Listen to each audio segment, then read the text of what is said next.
Result তো দিয়ে দিল, তোমরা তো অনেকেই দেখা যাচ্ছে যে পাশ করো নাই। সো তোমরা কি করবা?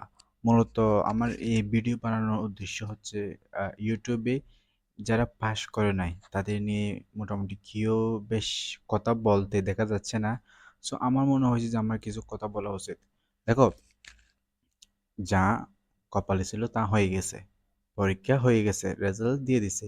এখন টেনশন করার কোনো ধরনের কি নাই, প্রয়োজন নয়, বা করলেও এটা ভালো কিছু বই আনবে না। দেখো, হ্যাঁ, এখন তোমার সামনে যে যে অপরচুনিটিগুলো আছে এগুলা কাজে লাগাতে হবে, তোমাকে ধৈর্য ধারণ করতে হবে, সৃষ্টি করতে হবে, তো আল্লাহ তাআলার প্রতি ভরসা রাখতে হবে।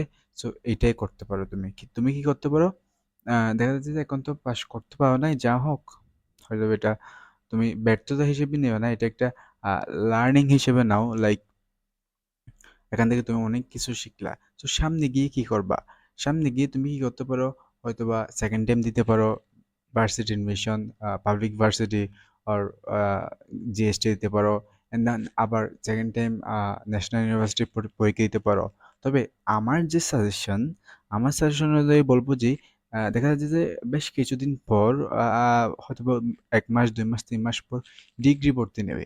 ডিগ্রি ভর্তিতে কিন্তু কোনো ধরনের ভর্তি পরীক্ষা দিতে হয় না, কোনো ধরনের ক্রাইটেরিয়া নেই, জাস্ট তুমি আবেদন করবা and তারা সিলেক্ট করে তোমাকে ভর্তি নেবে। তো তখন গিয়ে কি করবে, তুমি ওখানে গিয়ে ভর্তি হয়ে নেবে ডিগ্রিতে। সো ডিগ্রিতে ভর্তি থাকার পর তুমি এটা কন্টিনিউ করবে।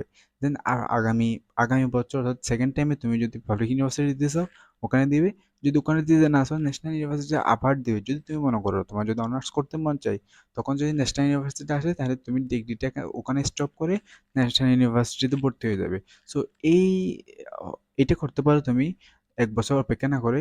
যদি তুমি চাও যে না ডিগ্রি করবে না, তুমি 1 বছর অপেক্ষায় থাকবা, সেকেন্ড টাইম দিবা, তাহলে ওকে। বাট ডিগ্রি ডিগ্রিতে ভর্তি হয়ে যাওয়াটাই বেটার, কারণ দেখা যাচ্ছে যে সেকেন্ড টাইমে মার্কস হয়তো বা কম থাকতে পারে, কিছু কিছু কাট মার্কস থাকতে পারে, যার কারণে হয়তো বা তুমি যদি চান্স না পাও তাহলে আবার ঝামেলায় পড়তে হবে তখন।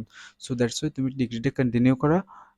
যদি চান্স হয় তাহলে অনার্স করবা আগামী বছর, যদি চান্স না হয় তাহলে ওই ডিগ্রিটাই কন্টিনিউ করবা। পরবর্তী দিয়ে মাস্টার্স বা এমবিএ করে ফেলবা। যদি কমার্সে থাকো এমবিএ করে ফেলবা, অথবা মাস্টার্স করে ফেলবা। সো আই হোপ আহ, এই নলেজটা বা এই ইনফরমেশনটা তোমার খুবই কাজে লাগবে। ধন্যবাদ এবং সাবস্ক্রাইব করে দেবে।